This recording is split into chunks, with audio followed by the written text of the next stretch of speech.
on that note, we actually have an interview with Rita Smith, who is the executive director of the National Coalition Against Domestic Violence. That seems like a really cool interview that you got to do. So let's listen to that.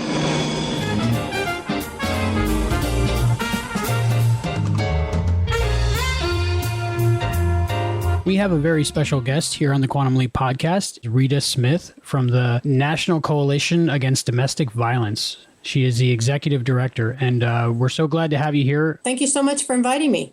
The episode of Quantum Leap we are talking about has to do with domestic violence, and the main character, played by Scott Bakula, Sam, has to prevent his sister from marrying an abusive man. And I wanted to find out more about domestic violence and what people can do to prevent it. Can you tell me a little bit about the National Coalition Against Domestic Violence? Sure. We were formed in 1978, so we've been around 35 years. And basically, we are the national organization that supports all the local crisis shelters throughout the country. So there's over 2,000 crisis programs in the entire country, and we support their work. We do national policy work.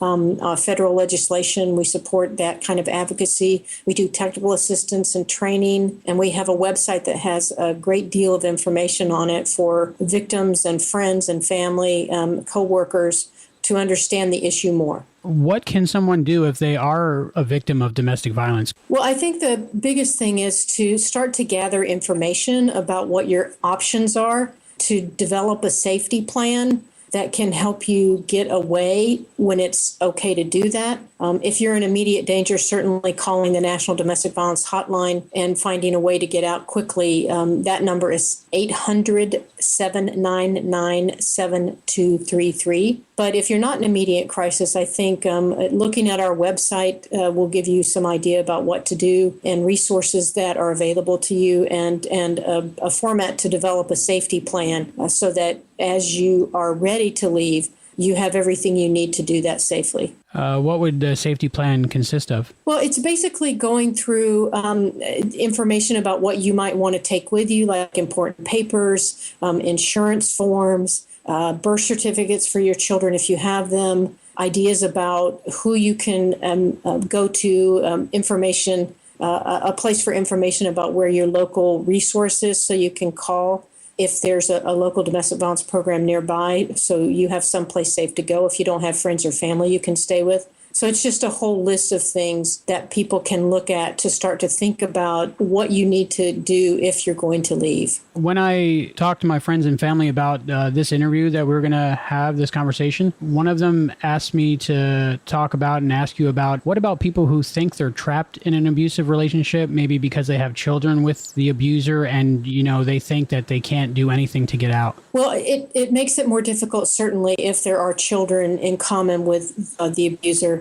But there are a lot of strategies that can be looked at. You know, advocates who work with domestic violence victims all the time think about this a lot, and they can work through that with someone. So the first option is to call the national hotline or the local domestic violence hotline when it's safe to do that, and start to understand what the resources are and what the options are, because there are some, and there are ideas and strategies that you can put into place to make it less problematic to leave if you're in a violent relationship. So I think the first thing I would tell them is just get information. Get information when it's safe to do that, and start to make some decisions for yourself that you think are in your best interest. That makes a lot of sense. Thank you.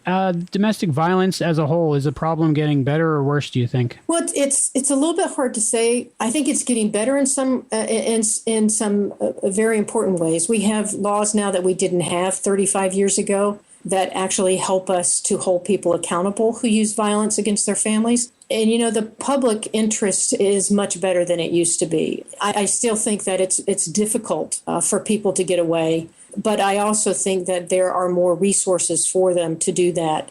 The economy is not helping right at the moment. Since 2009, I think what we're going to see with statistics is that since 2009 to now, that we're probably going to see an increase in domestic violence incidences as well as the domestic violence homicides, because people were they didn't have options, they didn't have jobs, they couldn't get out of their mortgages. There were just so many obstacles keeping people from leaving that relationship that I think we're going to see an increase due to the economy But overall, I think we've made some good strides, but we're not anywhere near fixing this problem. So we have a lot to do. It's really good to have an organization that organizes this and helps people out across the country. And thank you for doing that. Oh, you bet. You bet. I feel blessed to be able to do this kind of work because it really is, I can go home at night saying, that what we do saves lives.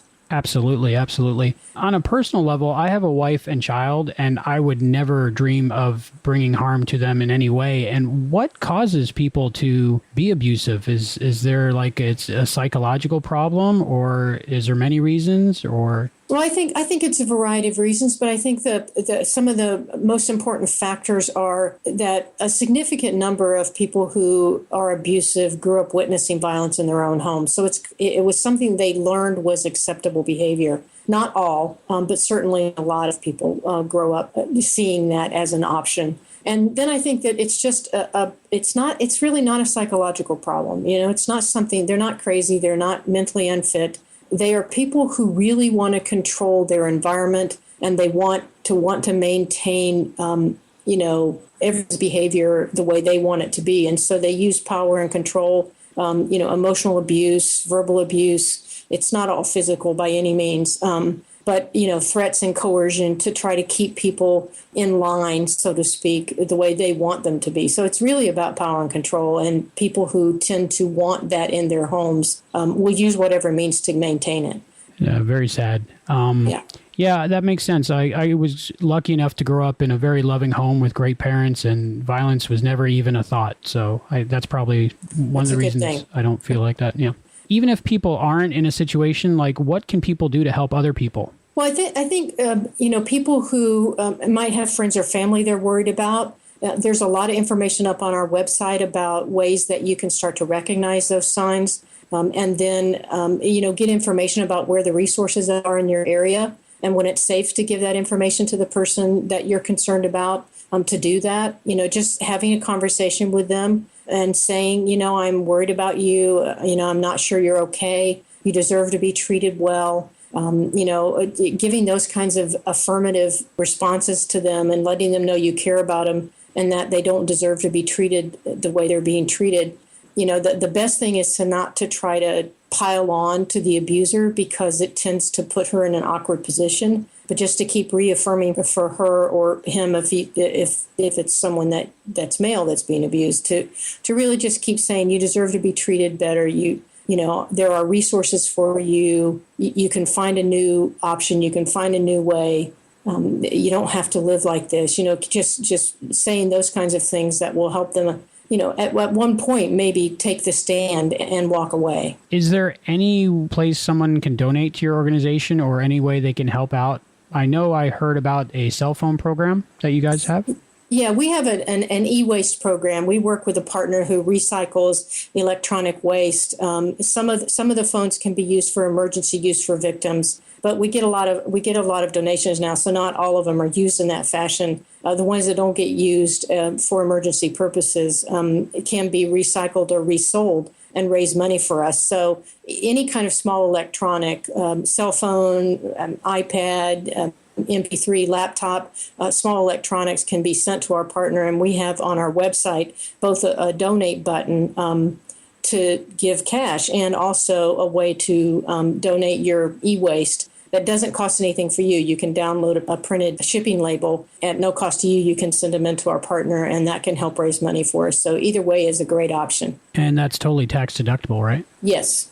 Awesome. Is there anything else you'd like to talk about? No, only to say, that our website is www.ncadv.org. And again, the national hotline number, if you know somebody who needs it, is 800-799-7233. Thank you so much. Thank you so much. I appreciate the opportunity. Thank you.